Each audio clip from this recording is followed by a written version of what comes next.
all, and welcome back to your channel. So this is a video I've been wanting to make ever since I started YouTube. Where I am at the moment, this is a park where I grew up in. This is Kirkdale Recreation Grounds. No locally is the rec. So nearly 70 people have died and been buried in this park, and let me tell you how. So in the 1800s, this park was originally the grounds of Kirkdale Jail, and it represented a wide range. So it represented Lancashire basically. So you could people who committed crimes from all over the Lancashire region were sent to Kirkdale Jail. I think the walls covered West Derby and other places as well. So between 1835 and 1867, 30 men and 2 women were executed here. And after the executions, they were buried on the site of on the grounds of the prison. Now, back in the day, they were public executions between them times. So at that time, the streets are packed out with people wanting to see the public executions. The most being 100,000 people turned up to watch 4 people on that day get executed. I think there was 200 odd policemen to try and control the crowds. And I think after that, they decided to go to private executions. So between 1870 and 1891, 30 men and 3 women were executed privately. They got rid of the public executions.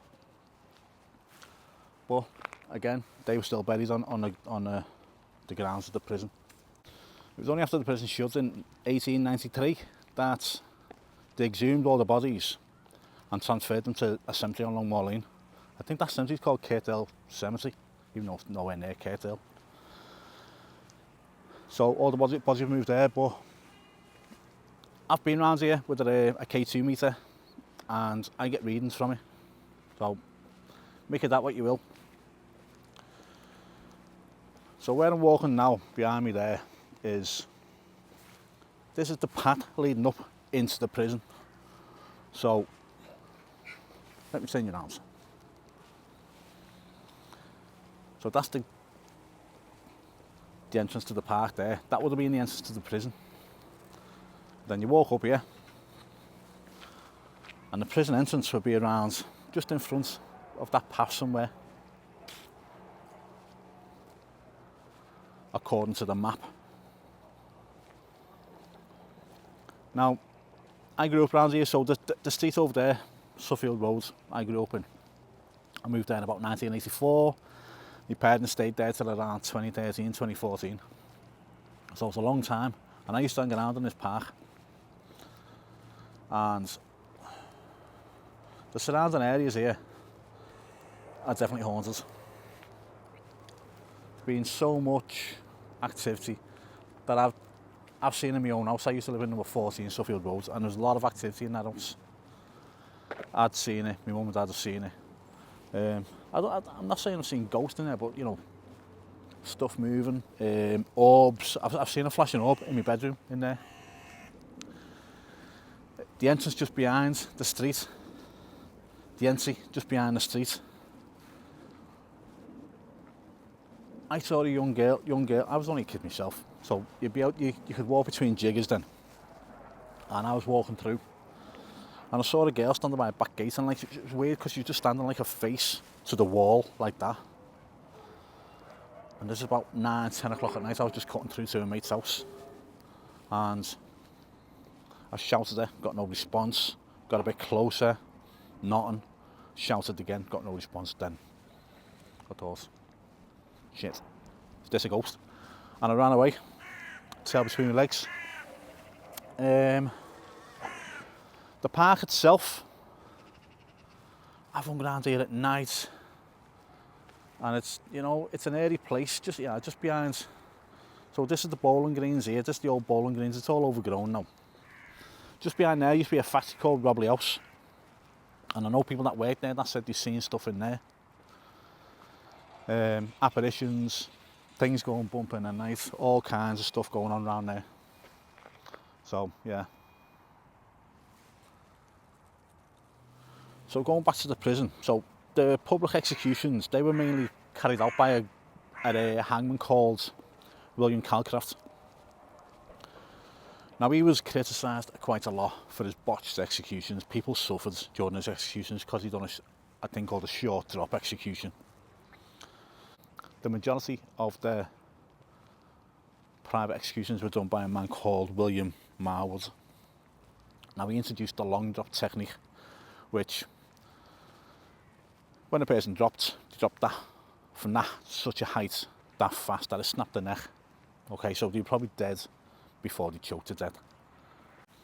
And another interesting fact about the jail being here is just by where I showed you where the entrance to maybe the entrance to the prison was. Just to the right of that was a pub there called the Sessions. That used to be the courthouse, so that's where they'd be sentenced. And sometimes they got sentenced in St George's Hall. Okay. Across the park there's a pub called the Medlock. Now, some say it was the hangman's house, some say it was the governor's house. So when the hangman come from where they come from, I think they come from Yorkshire, the main ones.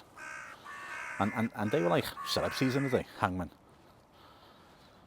But they'd stay in the Medlock Hotel until the day of the execution, then they'd come and do the execution, then they'd go back home again.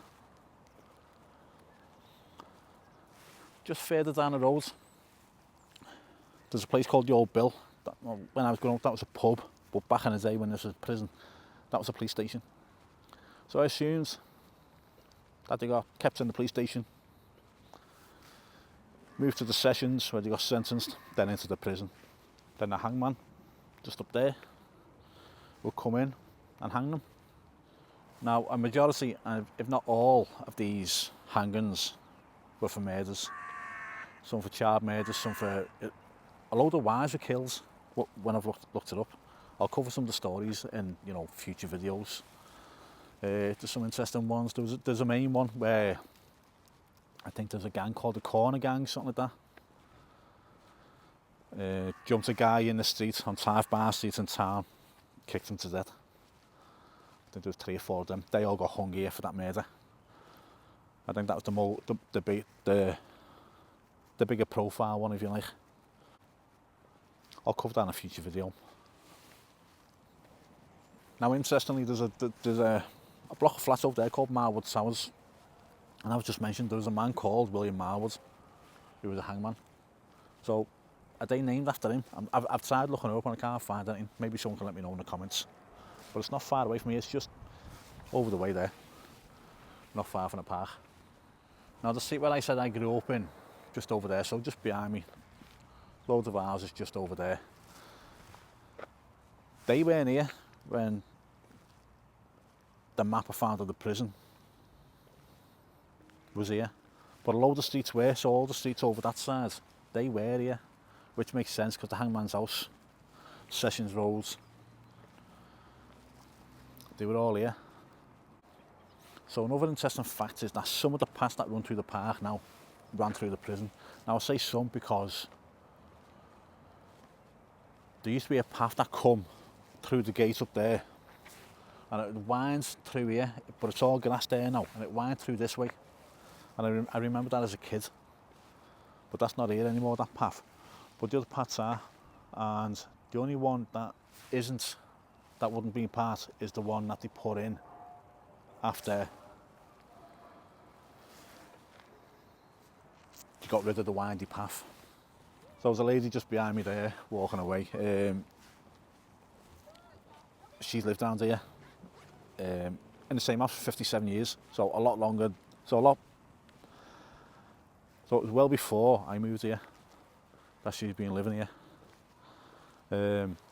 She had some interesting stories to tell. Like the school behind me, as I know that's a new school, and the school before it was 100 years old. But it was a big ass school, big ass fashion school. It was great. But she said before that was a school, there used to be cottages there, which I didn't know about. So that's a little bit of history that she knows. She said her daughter knows a lot more, so maybe I can call her a daughter at some point. As I think I know her daughter, I'm not too sure. yeah, I won't say where she lived. She didn't want to be on camera either, which is a shame, because she was really interesting. But yeah, so I'll say these houses behind me weren't here when the prison was here, as you can see from the map. And just over there, just where then cages are, there's football pitches in there. Now it's a shame because these football pitches aren't fit for use anymore. It's just a dog's toilet. There's a dog in there now getting walked, and there's just dog dirt everywhere in there. But when I was a kid, it was kind of an open, so that fence around the back of the goals, down that end and this end, and the rest would be open.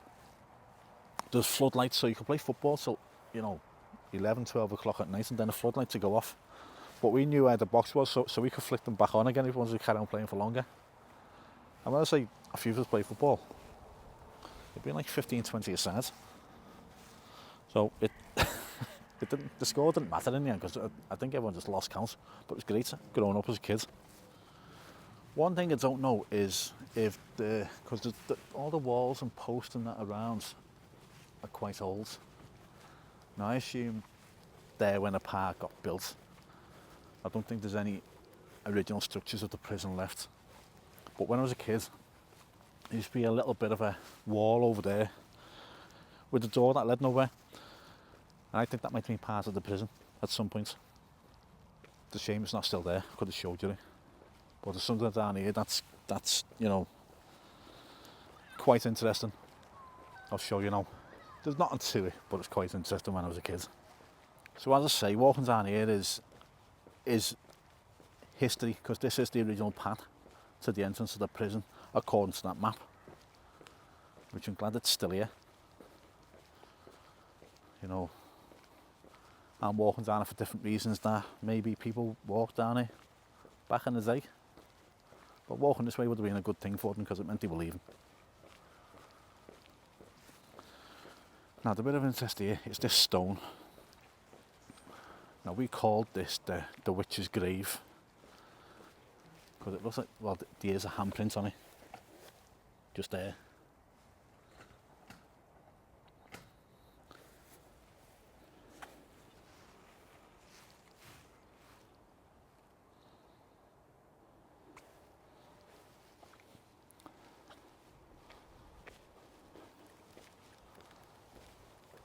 And it's not a witch's grave, as we know that. It's actually used to be a map on it of the park, that's all. A layout of the park, that's all that was. But ever since I was a kid, that never had anything on it. Just that handprint, which has been there probably since the 70s. So whoever's hands it was, it's still there. Right, I'm going to leave this here now. I hope it was some interest to you. This is, a park that I've grown up with. I'm 47 now. And I've been playing this park since about 5 years old. I say my street was just there. That's my street there, so right at the top of my street. But it was only a few years later, probably when I was about 10, that I found out it used to be a prison. And the story was that people were still buried here. But after doing research many years later, I found out that they're not still buried here. When the prison got shut down, they exhumed all the bodies, moved into a cemetery on Longmore Lane. That was in 1893, and then 1899, this became a park. So there's a good gap there, good 6-year gap to get it from prison, graveyard to park, recreation grounds. Okay. Right, I'll leave it there, guys. Thanks for watching. Please subscribe to the channel, it means a lot to me. First time doing something like this, and I've enjoyed looking into it, doing a little bit of research, and hopefully I'll do more of it. Leave me a comment, let me know what you think. Let me know if you know anything about this park, and a thumbs up is always appreciated. But apart from that, speak to you soon. Bye now.